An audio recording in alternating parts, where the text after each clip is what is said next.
حضرت سیدنا معروف کرخی اللہ نے آپ کو بڑا عظیم مقام عطا فرمایا۔ مقام اتنا عظیم تھا کہ آپ بغداد کے بیچ مشہور ہو گئے تھے۔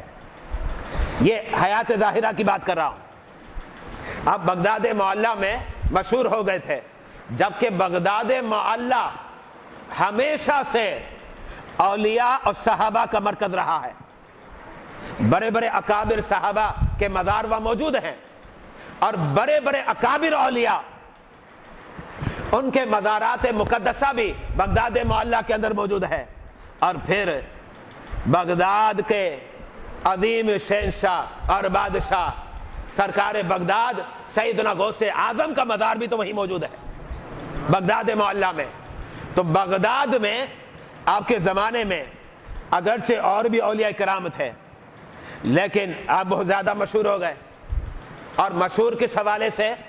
لوگ اس بات کو سمجھ چکے ہیں کہ جب آپ کسی کے لیے ہاتھ اٹھا دینا رب کی بارگاہ میں، رب آپ کی دعا کو رد نہیں کرتا، آپ کی دعا کو رد نہیں کرتا۔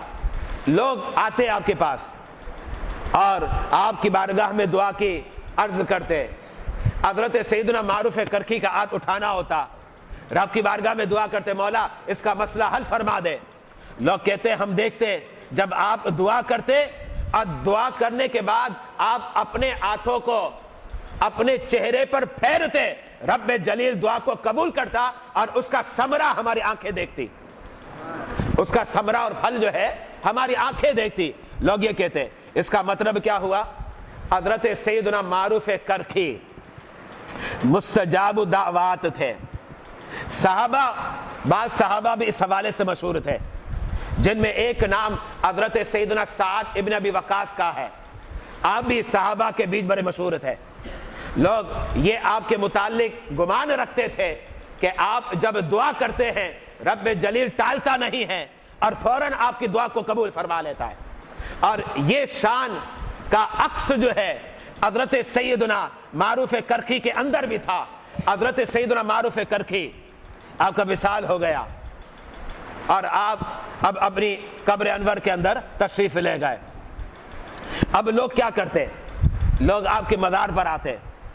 کبھی کبھار تو ایسا بھی ہوا ہے بغداد میں قحط آ جاتا، بغداد معلیٰ میں قحط آ جاتا، لوگ آپ کے مزار پر حاضری دیتے اور آپ کے وسیلے سے رب کی بارگاہ میں دعا کرتے، اللہ تعالیٰ ان کی دعا کو قبول کرتا۔ اور ایسا بھی دیکھا گیا، ابھی مزار پر دعا کی ہے، جب باہر قدم رکھا تو بارش کا نزول ہو گیا، بارش کا نزول ہو گیا۔ یہ حضرت سیدنا معروف کرخی، اللہ کی بارگاہ میں ان کا مقام اتنا بلند تھا۔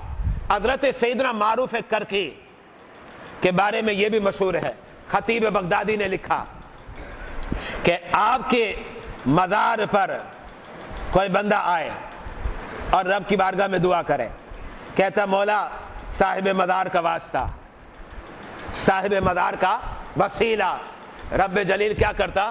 اس کی دعا کو جلدی قبول فرما لیتا۔